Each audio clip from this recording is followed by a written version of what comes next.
are in the culture right now, if you pay attention to the news, in the last 10 years, America is a fundamentally different place than it was even 10 years ago in the culture. Okay, so one of the things that has been in the news lately has been the Supreme Court hearing cases for a law in Mississippi with the potential to overturn Roe v. Wade. And so for many people in our culture, the stakes are high because for some people, they see the issue of abortion as like the centerpiece of their politics. Like the court is divided on that issue. This is the number one issue that comes up when you're talking to Supreme Court nominees. It's an issue that went, if you follow the trajectory, it went from, I'm old enough now to remember the Clinton days, the Bill Clinton days where the line was safe, legal, and rare. And now it's abortion on demand, and if the government can pay for it even better and do it all the way to birth. And one of the things about the Supreme Court case that's put abortion back in the spotlight is that if Roe v. Wade is overturned, then you're going to have certain states are going to, the law goes back to the states to decide, and some states are going to probably legislate to try to restrict abortion as much as possible, but overturning Roe v. Wade does not eliminate abortion. So there's still, for the church, there's still stuff to do, but in other states, the abortion laws could become almost non-existent, so it's unrestricted access to abortion. And in those kind of states where Christianity is, it's going to be even more important that they fight the good fight for the pro-life issue. Because for Christians, the way that we like to talk about this is not a political issue for us. This is a moral issue that has been politicized. That's great. Where did you get that? I heard this line from a bald-headed guy with a beard. No, I heard it's Braxton's line, but I steal all his best lines right in front of him so that he doesn't get them. I don't know. But so for us, this is a moral issue for us because we believe that life begins at conception, and we believe that human life has intrinsic value and worth by virtue of being human, being a bearer of the image of God. Okay, so for us, we think that the termination of a pregnancy is the murder of a human being. We don't sugarcoat the language. And for our culture, issues like abortion and some of the other issues, the gay marriage issue, that became legal in all 50 states here in, was it 2012, I believe. And so you've got that, and then now you've got this transgender issue, the LGBTQ stuff. Chicago just made all the public schools have gender-neutral bathrooms just this week. Okay, so these are issues that are with us now. And so we have to talk about them. We have to talk about them from a Christian perspective because fundamentally different than the way the country was even when I was young. And even when he was young. And he's younger than me, so, yeah, not the way. but this is serious stuff because if you've noticed in the culture, you have a lot of Christians who are doing what they call deconstruction. And that's the buzzword where they deconstruct their faith. And you see out in the media, they're calling themselves ex-evangelicals. That's what, instead of evangelicals or ex-evangelicals, are leaving the evangelicals. Hold on. Yeah. I got to say something about this. Yeah. Because Matt Jackson is here. And I think it was Matt Jackson in one of our live streams on our YouTube channel. We were talking about the ex-evangelical movement. And I said I had some sort of a replacement for that, like, I don't know, stay evangelical or something. And I think it was Matt Jackson said, be evangelical. Yeah, be evangelical. I was like, that's pretty good. We're going to be evangelical. Yeah, so a lot of people are leaving Christianity. And in apologetics, you can hear us talk about the core facts. He gives arguments for God's existence. I gave a talk earlier today on the resurrection. We discussed the problem of evil and the atheist objections to all that. But really, when you talk to people, the major stumbling blocks for them coming to Christianity have nothing to do with that. What they have to do with is, we think it's bad that you don't like gay people. Well, hold on. Let's back up for a minute.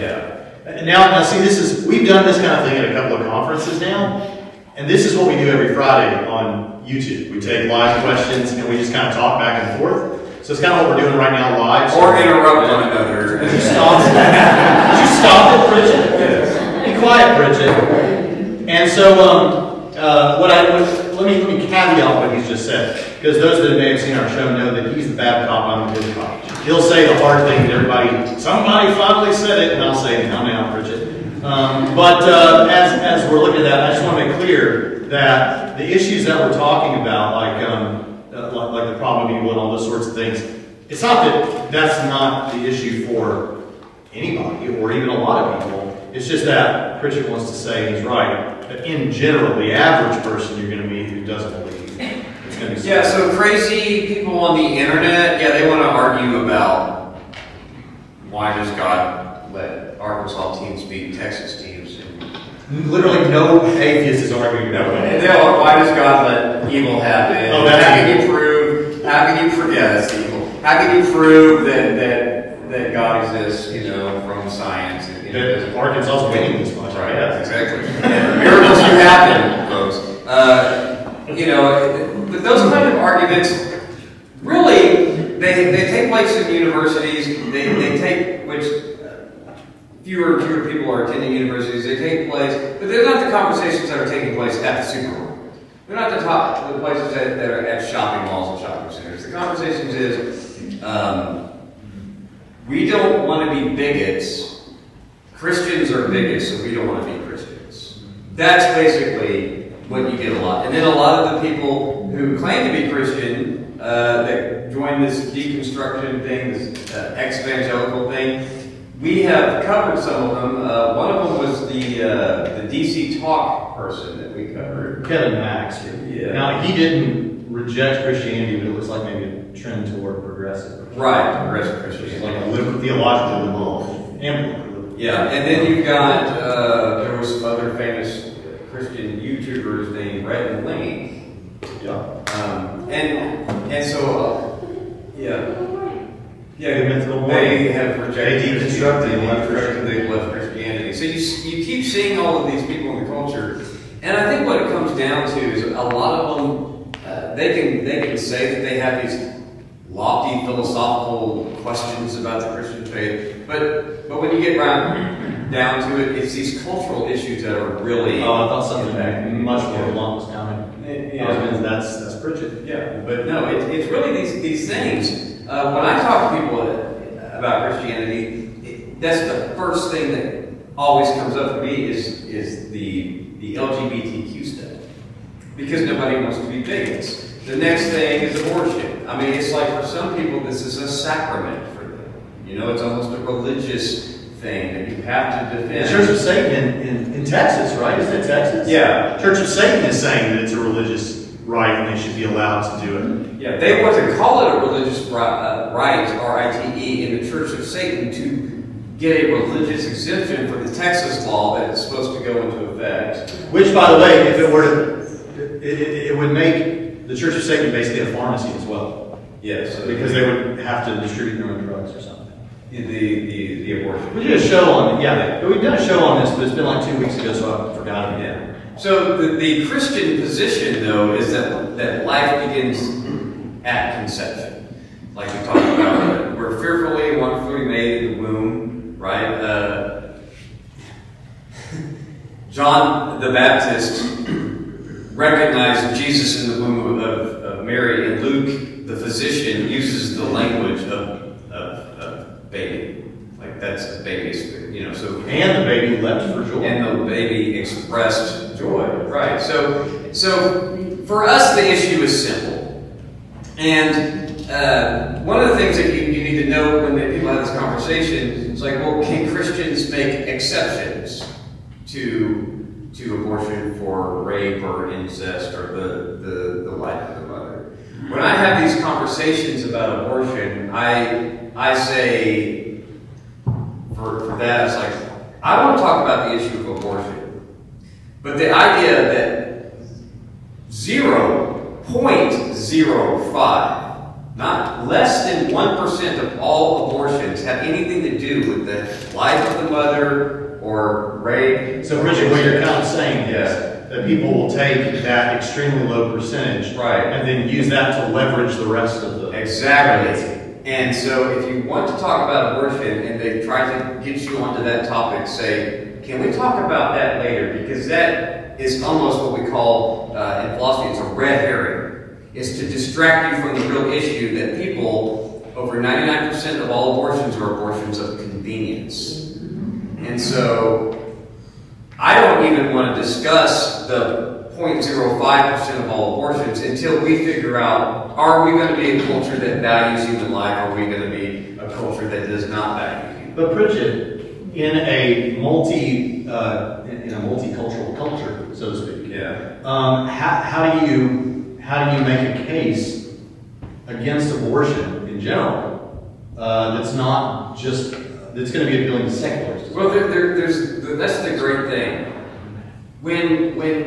Before I'm going to tee you up for that. Well, I tee myself up, and now you're just stomping. But before we get to that, how do you make a secular case for it? I want to say that it is important that we can do that, because one of the things that I've always heard in these discussions about abortion is they want to ask the question, when does life begin? And then they say that you're making a religious claim. When you say that it's a human being in conception, that's your philosophy, that's your religious belief, right? But in fact, Christians don't have to make a religious claim about when life begins. We're the ones who make the scientific claim when life begins, and their denial of what is fundamental science at this point, when life begins, is they're the ones who are making philosophical and religious claims to reject this idea of, well, we don't know when it becomes a real person, or when it's just a glob of cells or whatever. I mean, a lot of us are just glob of cells, so that's really not either here or there. But don't get sidetracked. Smaller glob of cells than used to be. Yeah, I'm half the glob of cells I was 3 years ago, so praise God for that. I'm a bigger glob. You're twice the glob of cells. Just kind of swapped here. You can watch, if you go back to our YouTube channel, you can just look at the covers on the YouTube channel from 3 years ago, and you just kind of see that I must decrease so that he may increase. As long as I get to be the Jesus part of the analogy. Right, there you go.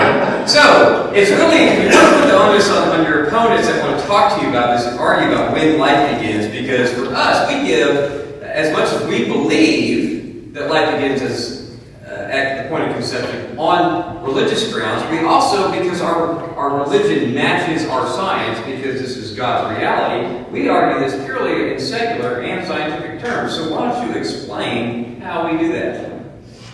Which one? Secular or religious? Secular. Secular, okay. And I don't even want to do it. But if it makes you feel better. No. So I have an acrostic for this. Go figure, right? But this is not one I came up with. This is the only one today that I didn't come up with. This comes from a guy named Stephen Schwartz, and he came up with this. And the idea of this acrostic, and the acrostic is SLED, S-L-E-D, and each letter that stands for something else. And the point he wants to make is to say, all right, we're going to look at, bless you, sir, we're going to look at these different things that are represented by these different letters. And what they're going to be, well, I'll just give it to you. Size, well, I'll go over each one. The size, level of development, environment, and degree of dependence. So size, level of development, environment, and degree of dependence. And what Schwartz wanted to say is the only meaningful differences between fully grown adults and fetuses are these three things. At any level of development in utero. Are these issues. Their size. And so, yeah, they're smaller. Obviously, fetuses are much smaller. But in real life, would we criticize or bigotedly discriminate and say we can kill people based on their size? I certainly hope not, because My 14-year-old daughter is less developed than my wife. Does that mean she's less of a person? Does that mean she's less valuable? Does that mean that it's okay to kill her a little bit more or something like that? And she's more developed than my 10-year-old daughter. Does that mean that she's less? You see how this goes. Well, what if you went all the way back to a fetus? We can't bigotedly discriminate against people based on their size, right? We don't do that in life. Why is it different with the fetus? All right, so that's one. L is level of development. Yes, it's true. You'll hear people say, well, it's just a collection of cells. It's just a collection of cells. Or it doesn't yet have cognition or able to think and all this. First of all, some of that stuff happens really soon, first of all.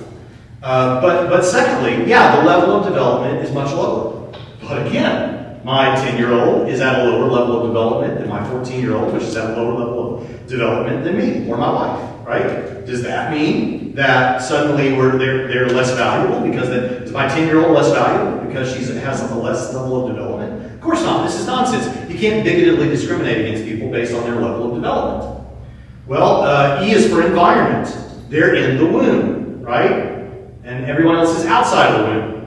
Well, okay, so that's the environment, the location, so to speak.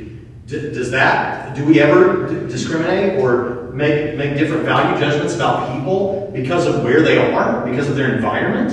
If you do think of people, say, in certain parts of Africa or whatever, as less valuable than you because they're in a different location or environment, isn't that kind of bigoted? I mean, that's horrible. So we can't bigotedly discriminate based on environment.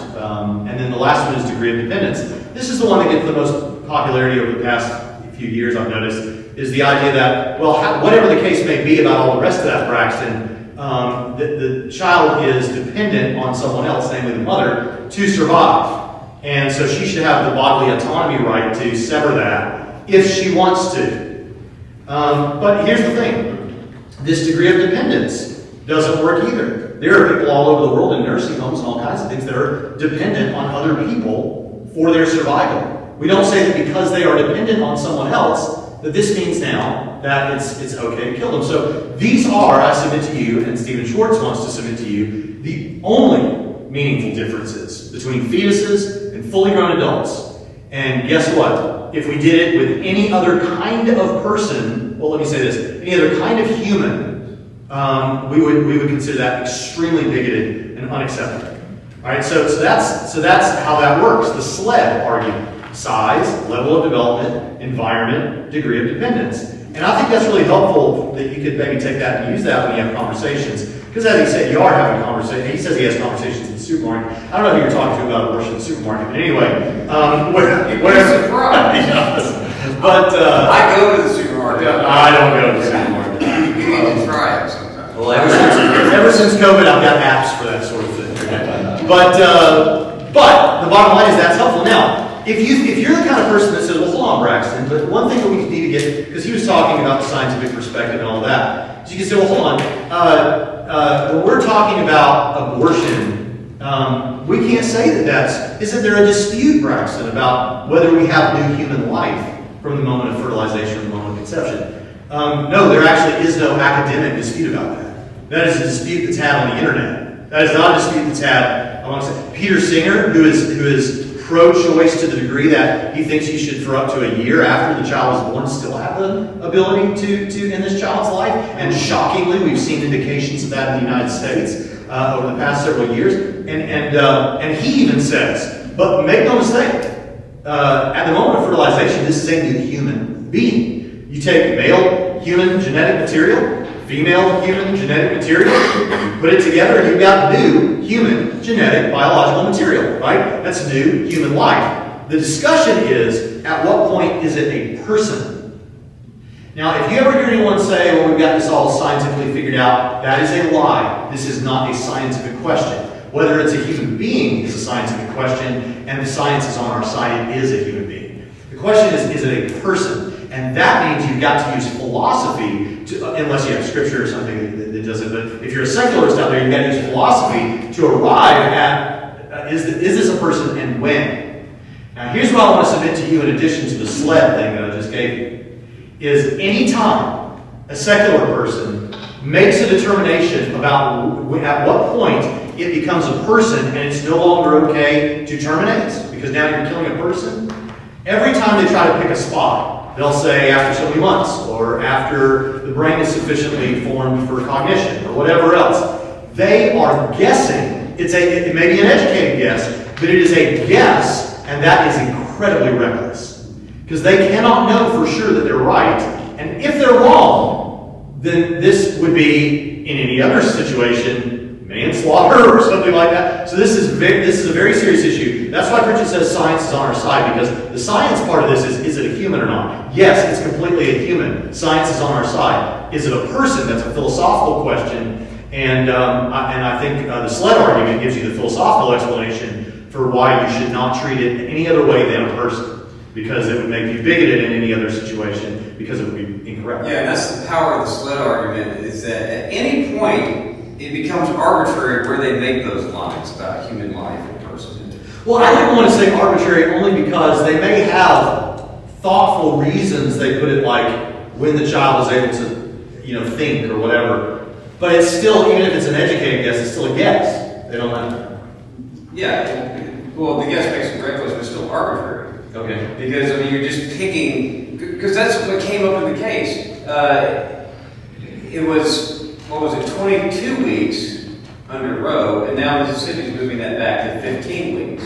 And they're like, well, you're trying to determine this idea. What did somebody say? What was viability. Texas is trying for 6. 6? Yeah, Texas is trying for 6. But that's the thing, they're going to get, the more medicine improves, that viability could be, we're already... Well, Eric Hernandez, who's at this conference, asks a really good question. He's actually debated this issue a couple times, once with a pro-choice lawyer. So the guy that's been introducing everything, he's like an incredible debater, right? And he debated this issue. And one of the things he raised that I think is really interesting is, okay, so there are cases where a child that it would have been legal to abort. Maybe the family doesn't want to abort, and so there's a medical problem or something with the fetus. So they take the fetus out and perform whatever operation, and then put this fetus back in. So here's the question: was it a person, and was it not a person and okay to kill or abort before the procedure? During the procedure, it's now a person, and you can't kill it. And then once you put it back in, now it's no longer a person. You can't kill it, or you can kill it. It isn't. Yeah, it's no longer a person. You can kill it. You see how weird this gets? It's bizarre. Because it's arbitrary, like I said. Okay, now you're really stuck on that. You didn't like that. No, because we're just making it up as they go along. It's completely arbitrary. Shut up, Richard. You can't kill it outside the body, or you put it back and you're taking it and killing it. It's absolutely, it's maddening. But of course, Braxton, there's an elephant in the room, so I want to ask you. Look, you've already made fun all way. Can you just stop it? Two elephants. Okay. Fair enough. But Braxton, so what do you say to somebody who says, well, that's all great, Braxton, but here's the problem. You and your co-host, you're both men. What do you have to say? Why should you have to say it all since you don't have a reproductive system that can bear children? Yeah. All right, you really want me to answer this? I was waiting for you to stop talking. So this is the very notion that Jonathan was talking about in the first talk this morning, about whether truth is relative or not. And it's not. Truth is truth. But the notion that we have, and this is part of the critical theory. Now, you're used to hearing about critical race theory. The critical theory, a theory that is critical that you can apply to various things, race just being one of those. But the idea, there's an idea that orbits that whole discussion sometimes, which is, look, if you aren't the person who experiences that, then because you can't completely understand it, whatever you say about it is basically either unimportant or unintelligible or whatever. Here's the thing. I don't have to be a woman. I get that women experience, trust me, I've got a wife and 2 kids. And both kids are women. So I understand I'm never going to go through some of this stuff. But it doesn't change truth, right? And so as a result of that, you can get mad at me. You can say I'm a misogynist. You can say that I should keep my mouth shut. You can say all of that. And hey, all of that is fine, whatever, don't care. The fact is it true or not? And the facts don't change. The facts are not relative. By the way, if you wonder what he's talking about with this postmodernism, relativism, and things like that, your truth, my truth, which is tangentially related, I have an illustration I used to use for this I think is kind of helpful. If you went to a bank and you know that you have $500 in the bank, and you say, I'd like to go to the teller, you say, I'd like to withdraw $250 from my $500 at the bank. And the teller says, well, you know what, the thing is, I get that for you there's $500 in this bank. That's your truth. But the bank's truth is that you've only got $5 in here. So I can't give you the $250. What is the relativist to say? If he's going to be consistent, he'll say, that's the bank's truth. So, I mean, it is what it is. But that's not what anybody's going to do. They're going to pound the teller's desk and say, I know that it's a fact that I have $500 in this account. Let me talk to your manager. And in a similar way, you can say that my opinion doesn't matter, or that it's nonsensical, or has no hold on truth because of my biology. But dare I say, I think that's a bit sexist.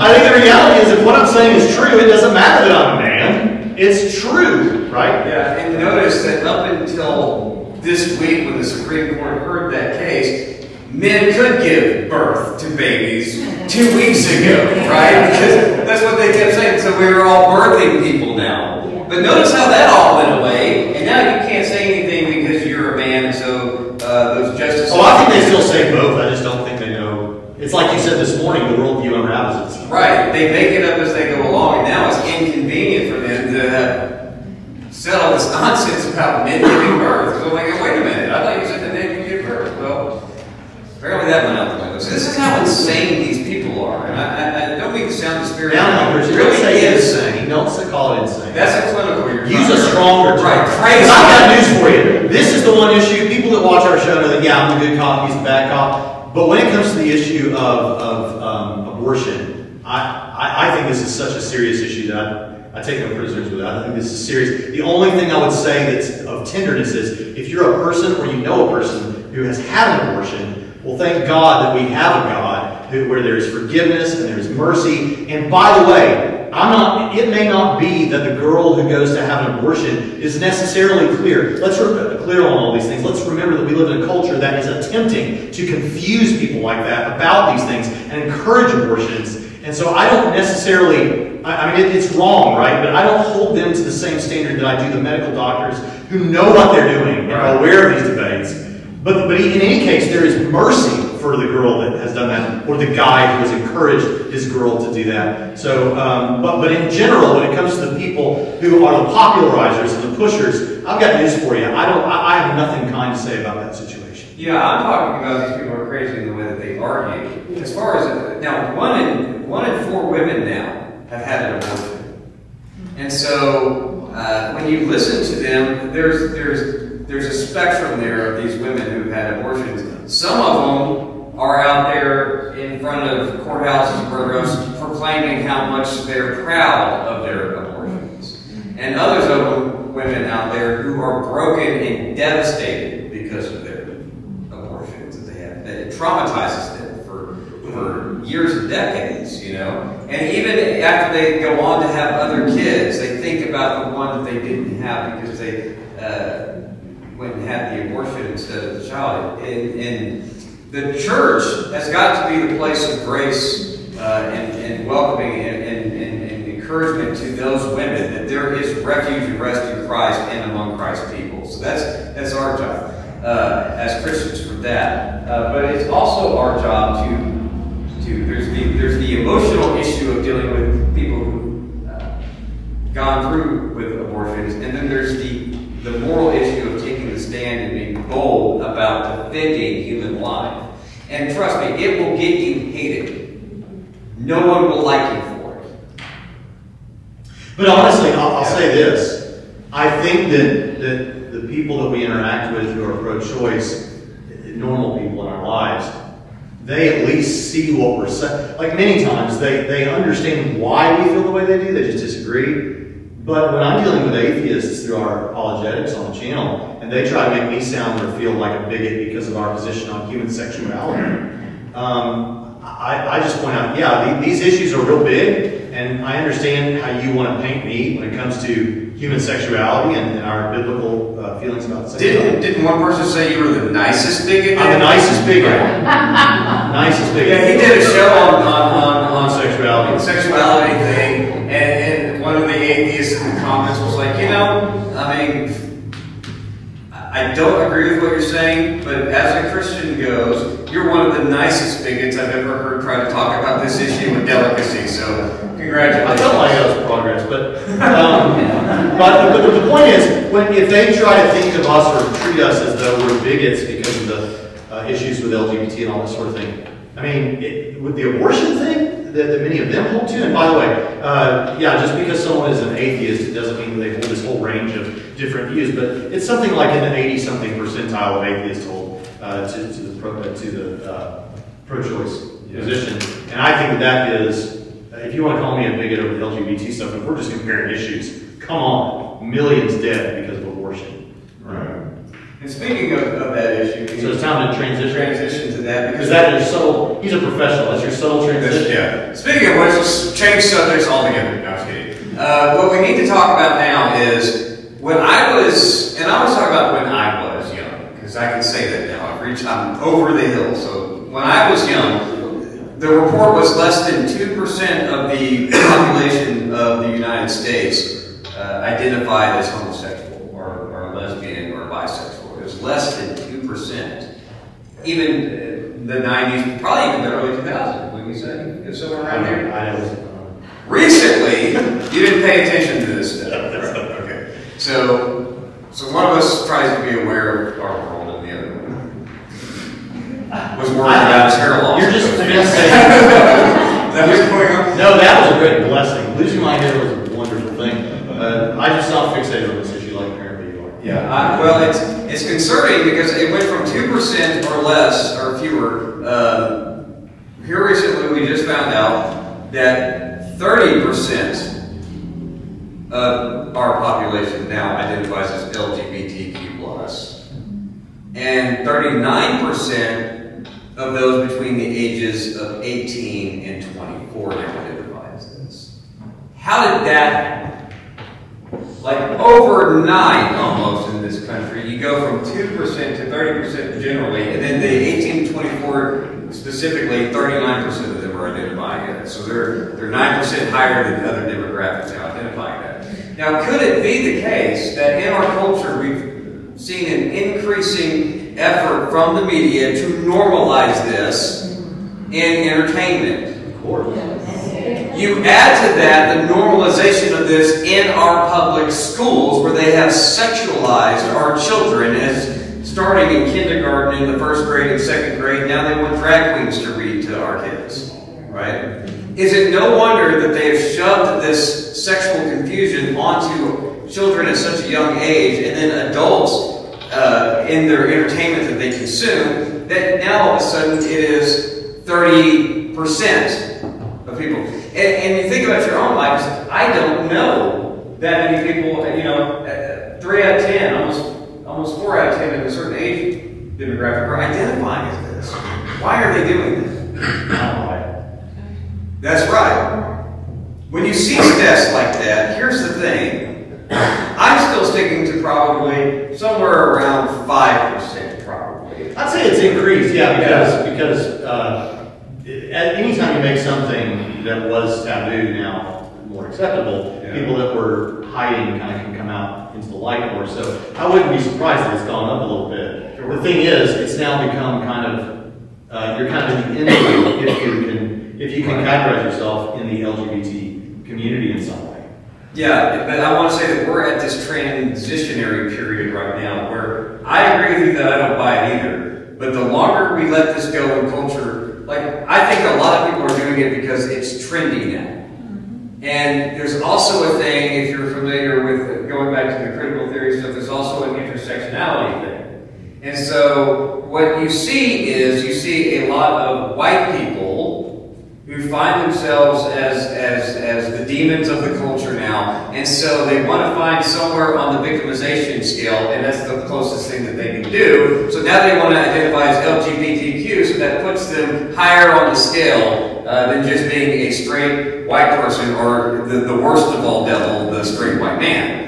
So you see that if that's being demonized, it's easier for them to want to latch on to some sort of other identity that can get them out of being the devil of the culture and get them into the good graces of the political apparatus, the entertainment industry, that gets them out of the crosshairs of the radical left. And that's why we're not buying it now, but what I want to caveat that with is the more you normalize it in young children where they're confused about these things, and the more you shove it on them, the more and more that trendiness thing is going to catch on, and it could latch on into their development, and they're grooming them to be these sexualized people in these various identities. So let's think about this biblically for a minute. Yes. How should we Christians feel about this? I mean, obviously, I think most of the people in a room like this, in a church like this, at a conference like this, would take it that we hold to what typically conservative, theologically conservative evangelicals, Bible believers would hold to about this. And that is that, yes, homosexual activity is condemned in both the Old and the New Testament. You often, I feel like I need to say this just in case anyone is not aware, you'll run into sometimes people challenging this and saying, hold on, if you think that you got to feel that way about homosexuality based on Old Testament laws, well then you better not be wearing clothing of mixed fabric or any number of other things that are in the Old Testament law. But the fact is, this is actually mentioned in the New Testament as well. Jesus, of course, points to the original creation for man and woman, and Paul in Romans chapter 1 talks about the very act itself. That's another thing. Sometimes people will try to say, well, hold on, the Bible doesn't condemn homosexual activity. What it condemns is promiscuous activity. But in the Bible days, there was no awareness of a loving, monogamous, same-sex relationship. And there is a biblical term for that, hogwash. The fact is, in ancient Greece and ancient Rome, they had any number of sexual ways of functioning and identities and all those kind of things. Some not even accepted yet in the United States. So the fact is, Paul points to the very act itself in Romans 1 and says that in men and women, the behavior, the activity itself is sinful, regardless of the context. In 1 Corinthians chapter 6, verses 9 through 11, you have a list of things that are sins, sinful activities. And I can't call it the entire list, but thieves, I think, is on there, adulterers, drunkards, okay, and then homosexuals, effeminate, these kind of things, okay. And then he says, I think this is one of the passages where it says, those they which do such things. Is this one? Will not hear me. But he says, and such were some of you, but you've been cleansed by Jesus. All right, now, here is a word of caution. There may be some disagreement in the room with what I'm about to say, but I think I'm being as biblically faithful as we can without going beyond what Scripture says. There is a little bit of a dispute or debate among some Christians about whether or not it is the case that if someone becomes a Christian, God immediately switches them off from homosexual to heterosexual, right? Or that if a person is genuine enough in their prayer, that God will do that for them as a Christian. But I want you to think about the passage, because this is really where this would come from in terms of a biblical text. And in this text, we have these other issues mentioned, right? Like thieves, adulterers, these sorts of things, drunkards. And he says, such were some of you. And homosexuality is mentioned in that list. Well, yeah, such were some of those people. They were functioning that way, as thieves, as adulterers, as people who engage in homosexual activity. But are you to tell me that if you're going to tell me that that passage means that when a person surrenders to Christ, that the very desire or temptation for those sins, including homosexuality, completely goes away? That doesn't really match most people's experience or what that text requires. I have no doubt that people who used to be thieves occasionally are still tempted to thieve, even though they don't. Or people who are greedy, or people who are drunkards, or whatever. So I don't think that there is a scriptural guarantee that if you pray hard enough, believe hard enough, get saved, whatever, that suddenly your sexual desires are going to completely change and be the way they ought to, at least not right away. Now, I believe God can do that, because God can do as He pleases, and I've heard testimonies of people who say that God has done that for them, and all I can do is believe them. That's the most natural thing to do when somebody tells you something, believe what they say. Yeah, just shameless plug, you have a great interview with such a person on our channel. Oh yeah, Christopher Yuan is a professor at Mini Bible Institute. I did an interview with him on our YouTube channel, and he goes through how this whole process about And to this very day, God hasn't delivered him from temptation. But what God has delivered him from is the activity. And for such a person, I think that we ought to lovingly champion them because they are trying to live faithful to Christ despite, from their perspective, the way they're thinking about having to give up an aspect of the human experience, for all they know, if they're never delivered from this desire, that we don't have to give up as heterosexuals, which is sexual involvement with a partner. And I think that is a sacrifice that should be appreciated. Now, I run into people who say, well, you shouldn't congratulate people for doing what they ought to do to begin with. But I think that's far too simplistic.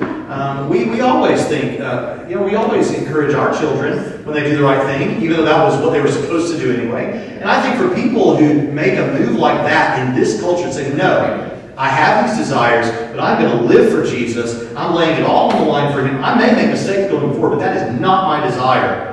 I think we champion those people in the church.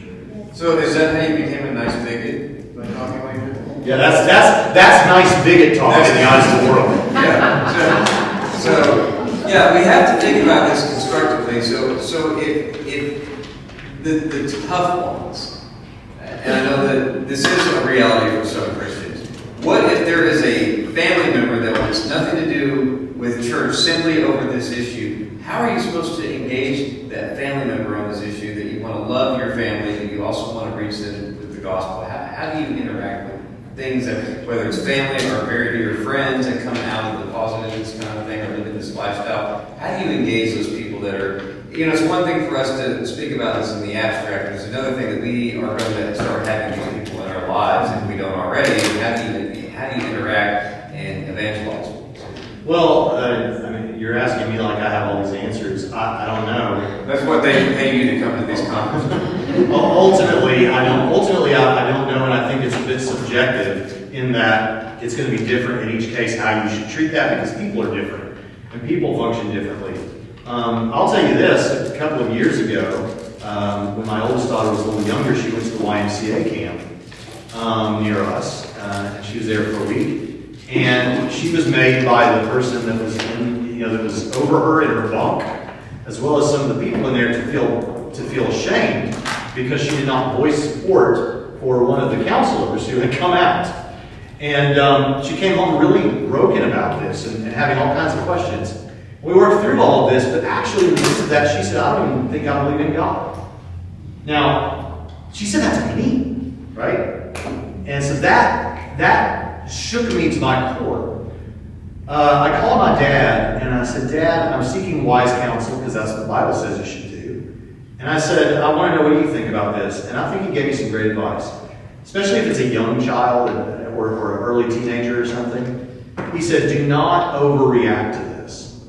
Because if you react strongly initially, she's going to dig herself in deeper out of pride or whatever to try and feel like she has an opinion.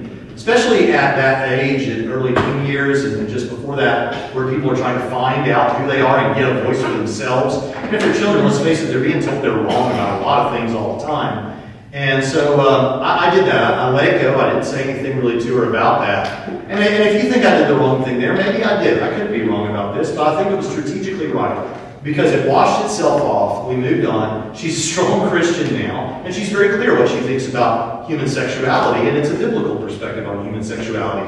So that's one thing I would say. The second thing I would say is I would want to tell that child, like if my 14-year-old now came to me and said, I really want to talk to you about this. They were encouraging the conversation.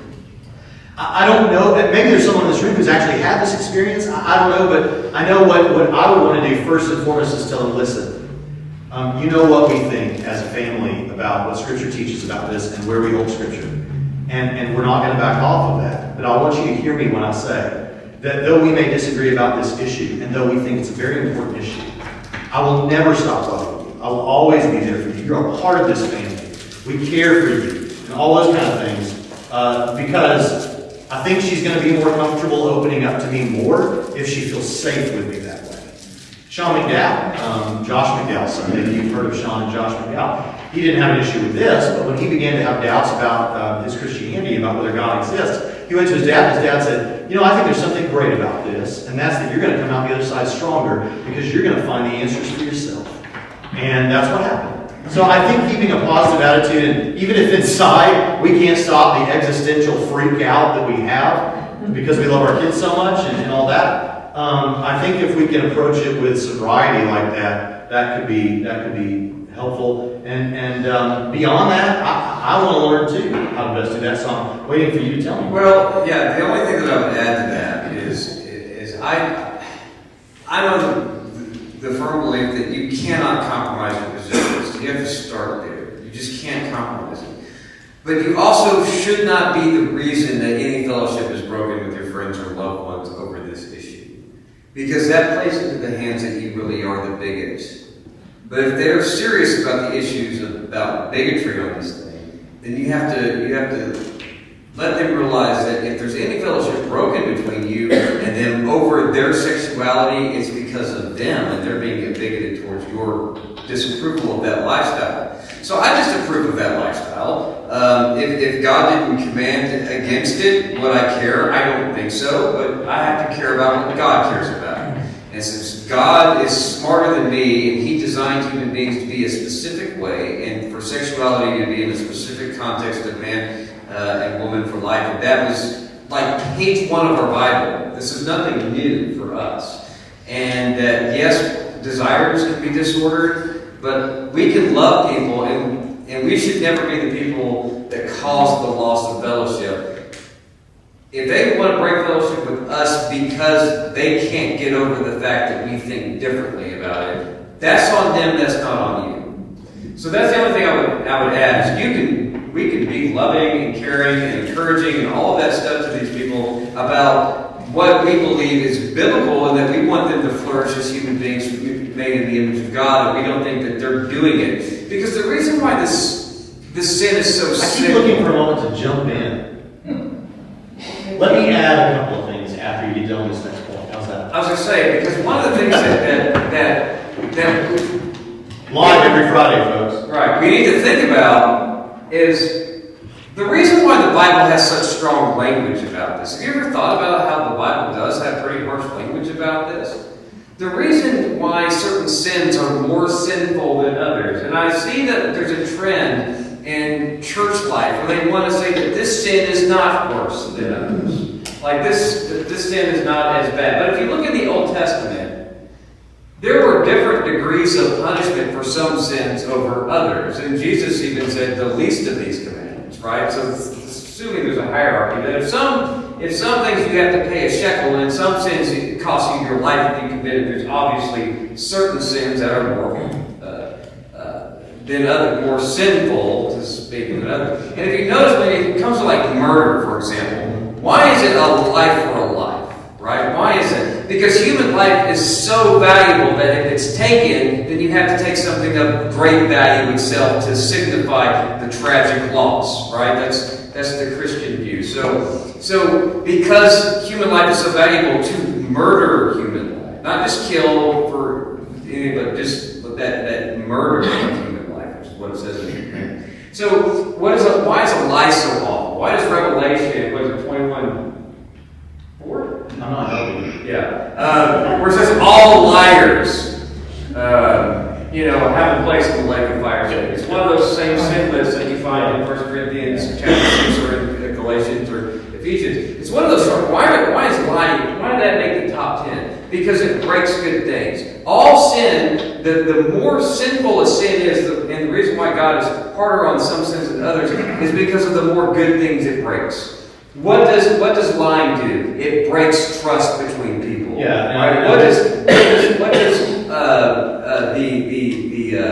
the murder do? It destroys human life, which is so valuable. It breaks good things because you broke something made in the image of God. Same thing with biblical sexuality. God has this beautiful design. It's obvious to anyone who's ever seen a science book what men and women look like, right? We keep this above board, right? And there's a design there that makes sense if you look at not just human beings, but animal species. All mammals are kind of work this way, and God has a design for a reason, because God in eternity was a Trinity. That Trinity is in fellowship. Fellowship is community, family, husband, wife. The two become one. They produce offspring. This is a vision of a communal love that has been eternally existent in God's nature. And when you go outside of that, and you get into not just homosexual sex, but even sex outside of marriage for straight people, what you're doing is you are breaking that oneness that God designed for married people, that is a reflection of His own nature. And His nature is the highest good. And so that's why this sin is so sinful, because of all the good things it breaks. Think of the other good things it breaks. Braxton is my best friend.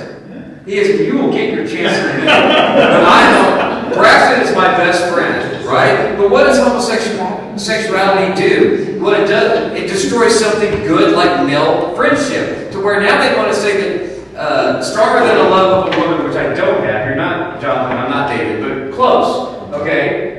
But that kind of thing, they want to make them gay because they can't stand the fact that male friendship could be that deep, like David and Jonathan. But male friendship and male bonding, I mean, if you have a really close friend, you know, sex destroys like pure male friendship, right? So it's all kinds of good things get broken this way. And so that's why this is so sinful. The sinfulness is so sinful because of all the good it brings. That's what I want to stress. I don't even know what I was going to say. Good. Actually, I do. The sense I can keep going. No, the sense in which all sins are equal. You make a very important point. It's one of the things we first bonded over is that we recognize this.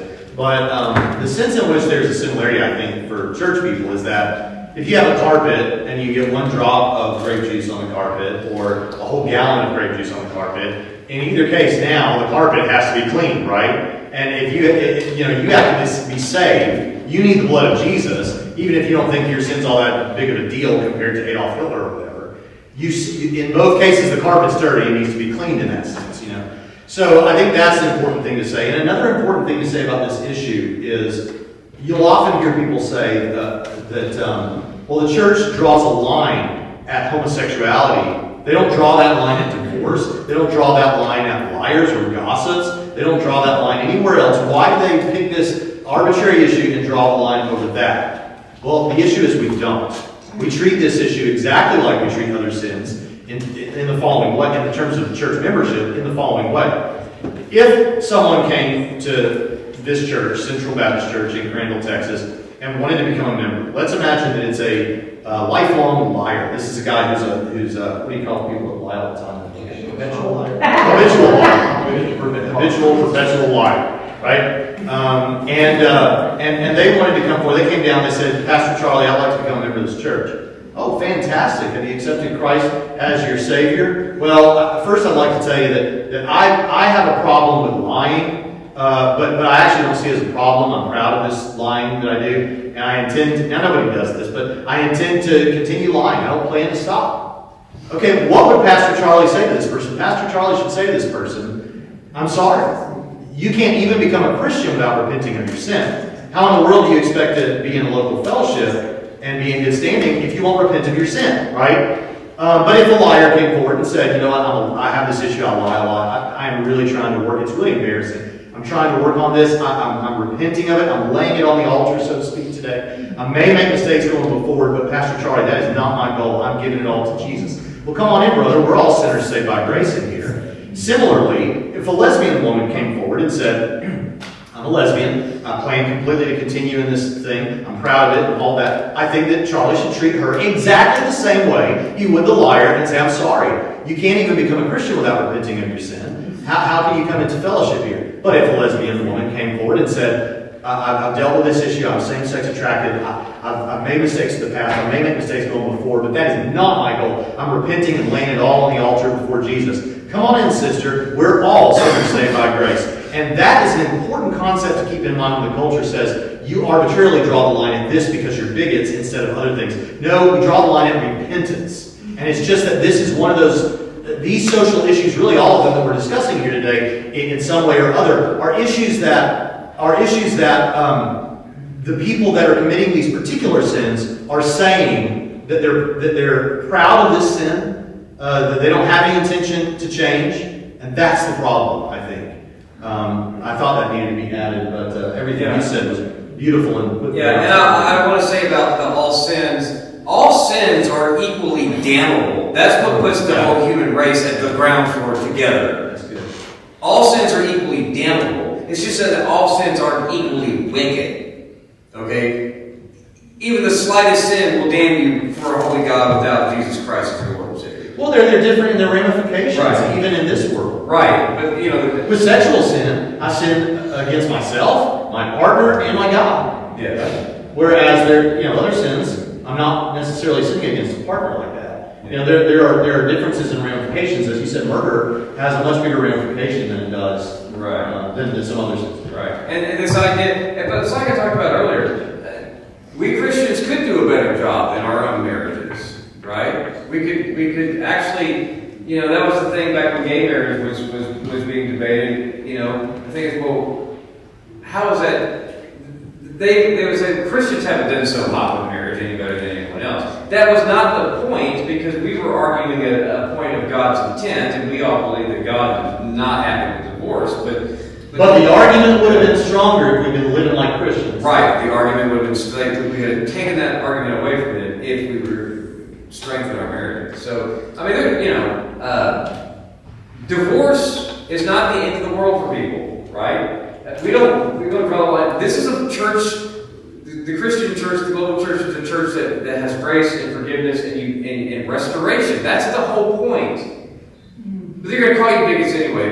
But like divorce, a lot of Christians have been divorced, but if you remarry, don't make the same mistake again. Sadly, many do. But whoever your spouse is, whether it's your first or second, the church's mission is to strengthen marriage and strengthen all marriages that are in the church. The same way, if you're having these same-sex desires and you repent and believe the gospel, what if they slip up like a single person who's unmarried slips up and has sex? Those kind of things are going to happen. But what's the trajectory of their life? The trajectory of their life is they don't want to fall down on their face and have to get back up. But if they do, is the church going to be there to keep moving them forward? And knowing that sort of stuff is going to happen, quote unquote, doesn't mean we let kids or young people or old people get away with the notion that since it's going to happen, it's not that big a deal. No, it's a huge deal, right? Well, it is a huge deal, and you want to know, speaking of that issue, like with youth and whatever, and saying that it's not a huge deal.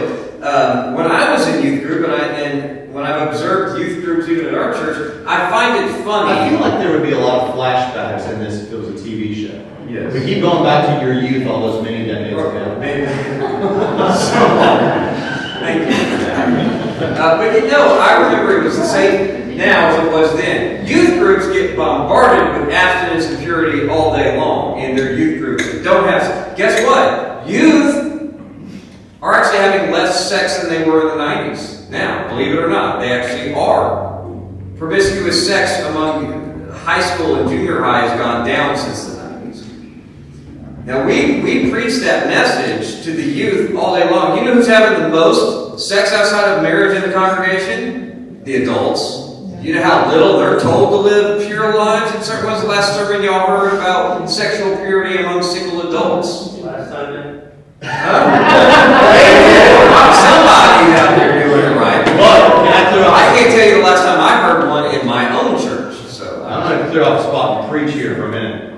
And there's probably some people in this room, and it's probably been a lot of us at one point or another. You would never think of the married folks. You'd never think of going to some sleazy hotel room on the backside of Dallas with someone that you're not married to. But you might go home and turn on the television to some channel or go on the internet to some website and based on whatever it is, watch some couple roll around in a simulated act or a real act and get your kicks that way. My Bible, I don't know if your Dallas Bibles are this way, but my Bible from Nashville, Tennessee says that if a man looks after a woman to lust after her, he's committed adultery already in his heart. By the way, that goes for women too. And I think that needs to be mentioned. Now, I do think that there is an important difference in terms of ramification between committing adultery in your heart versus committing adultery in your flesh and in your heart. But that said, the truth is, for many of us, we don't concern ourselves with our thought lives And as long as we aren't actually doing what these old heathens are doing or what the guy down the street's doing, where we're not too bothered about it, it's not that big a deal. It's a huge deal that Jesus died for. And I think so in terms of adults and young people thinking through sexual ideas and sexual purity. And by the way, can I tell you something? Well, I better not. But let me say this. Pornography use in this nation, while we're on this point, probably number one, has a lot to do with the normalization of homosexual activity. But and the sexualization of women by men and of men by women, where we look at each other as objects rather than a person who's made in the image of God. But also, pornographic use has medical ramifications for the future sexual health of young people, and they need to keep that in mind. That's all I'll say about that, because, as we've been saying, it's a PG-13. That's right. We'll keep it. So, in the last 2 minutes, I just wanted to open it up for... We only have 2 minutes? We only have a few minutes left. Yeah. See, we suck all the air out of the room. Time's lost. We're not used to being stuck to an hour, right? We go an hour and a half, sometimes 2 hours. Yeah, so is there any... Does anyone have any questions or comments about these issues? Well, it's not really about that. On Mass Braxton, do you have issues when he misquotes your favorite lines? Well, just like the normalizing of some of these sinful activities, it's been so normalized to me. Thank you, sir. Thank you for seeing me. I'll answer that question for you. He does, because I make them better.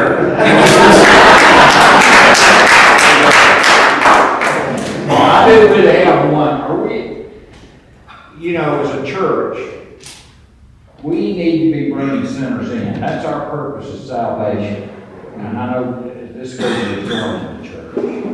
And we don't allow that either. They're compulsive liars, or however you want to describe it. But we do want to invite them in. We welcome those people. Yeah. Because we want to turn them to Christ. I agree. And on top of that, I would say, you hear so many bad things about pastors and church people. Can I tell you that I've spoken in, and I'm not saying this to brag, but I'm like Paul, I'm saying it to back up my point. I've spoken in literally hundreds of churches over the past 20 years, and of various denominations. In all that time, I've only met 2 pastors who I don't believe in my heart were doing what they think God wanted them to do as best they could. And I've only met 1 pastor, and he's one of those 2, who was hateful toward homosexuals when they come into his church. I think we get a bad rap for that, but at the same time, there have been mistakes made, and we should acknowledge that. I think we have acknowledged that. But we should be so loving to people and inviting to them and bringing them in. I was at a church in Jackson, Tennessee just a few weeks ago. There was a couple of lesbian couples that were a part of that church. This was a very, very conservative church. And those people felt comfortable there. They knew where the church stood. And I think that having people who are in known sin in a place where they're going to be presented with the presence of God and sometimes hearing direct teaching about that issue, I think is a good thing. So I think we be loving toward them, we be sweet toward them, and when they give it up for the kingdom, we champion them. But, I've visited churches where it's kind of like that, and some people question, to what extent can we let them participate in the life of the church, right? Because they're visitors. I would say that you couldn't let them become members, right? I agree with that. Yeah, I agree with that. And I know that that's a hard line, but like I said, if they know where the church stands, we can't let you be members, we can't let you greet at the door, we can't let. Because here's the thing: the second you give an inch on this LGBT affirming stuff, the churches that do that are dying. God doesn't put up with it. And those churches, they can have all the rainbows under the cross. They want to have, they have all that stuff, and guess what? There's 4 to 6 people in those churches now. I mean, they're just empty. Yeah, liberal churches are dying. Yeah, they're dying. Because people that are in those liberal churches are thinking, well, if none of this stuff is true and I can't live on, well, then why bother? Right. But the conservative church. Now, one thing I did want to say earlier that you just prompted about is, folks, we're just going to have to get used to. Jesus said you'll be hated for my sake. And frankly, for most of my life, that hasn't really been the case. But guess what? In this realm, get used to it. We're going to be considered bigots. We're going to, and there's going to be a strong temptation to cave. You remember when people were putting the rainbow flags on their Facebook profile pictures? And there were people who were doing that who 2 years before, because the culture really moved in that direction, 2 years before they would have been sitting in here saying what you and I are saying right now about this and trying to struggle through it, and now they've just given in. So it'd be very important for us to try and make sure that we are people who recognize we're going to be hated for this, but we need loving. All right. Yes, sir.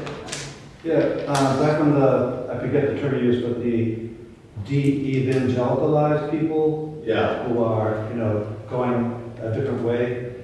I wonder if part of that, or a significant part of that is, especially on the abortion issue, is that we evangelicals tend to vote conservative, Republican, which is not for big government, to reduce the welfare load and the qualifications. So we're tagged as wanting to bring a life into the world, but not support it once it's here. Mm-hmm. How do we get out of that? I don't think we can. I think, the reality is when you look at certain, I'll just put it this way, certain liberal movements, and you see Muslims who take their positions very, very seriously and have no patience for homosexuality.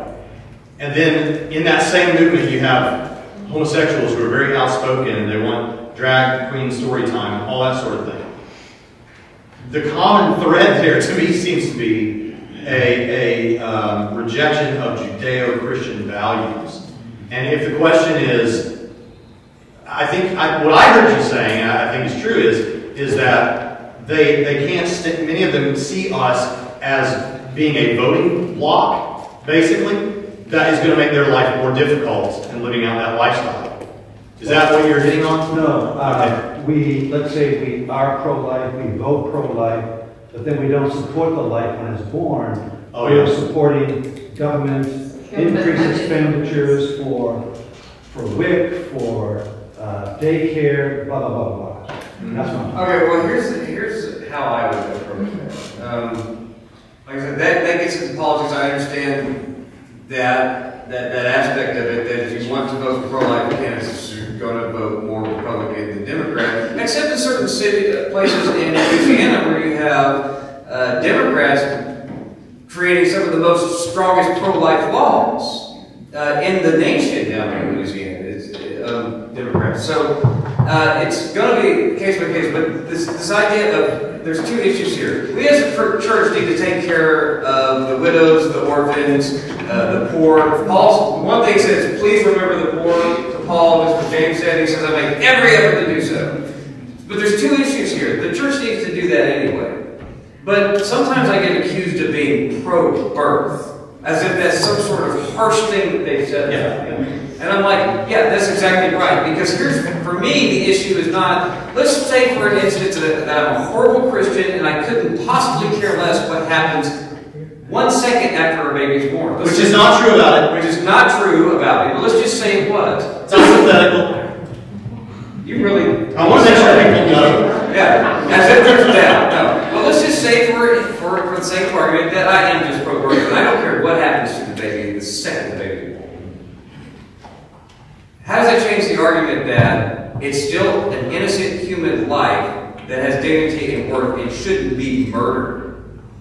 It doesn't change the argument at all. So it doesn't really matter to me if I get called that, because that's not the issue. Am I going to fork up money to pay for the ongoing care of this baby? Irrelevant to the question, is human life intrinsically valuable and is murdering innocent human life wicked? Yes. Doesn't matter if I'm whole life stuff. You could be wrong about the other stuff, but you're so right about this. Right. But to the point that you made early this morning, we should live lives where we try to support good, true, beautiful things. Right. And so the worst thing about the church getting so wrapped up in politics, partisan politics, is we think of, well, the government needs to do this, or the government, we don't want them to do that, or whatever. If we stop thinking about, if we disentangle that and think about what can we do for the needy children in our community, and think about it, just just boggles my mind that there's this church that was in North Little Rock, Arkansas. It's called New Life, and I'm going to call them out by name. I don't say such and such church, and I'll tell you who it is. It boggles my mind that this mega church in North Little Rock, Arkansas, will spend $35,000 to $40,000 to go to Haiti to do relief efforts, but they won't go to the trailer park 6 blocks from their church. Now, I'm not saying you shouldn't go to Haiti and do that so that you can make the promo video to show everybody that you went to Haiti and did this good thing when you get back. But You do both. right. You can do that, but why aren't you also going into your own community? So we have to get. So I agree with you that we do need to do a whole. Time to go. Okay, he's saying it's time to go, but you all feel free to go. But Matt Jackson had a question. He's had his hand up all day. So Matt, ask it real quick. I'm sorry, Matt. Okay. All right. Thanks for coming, folks. Thank you.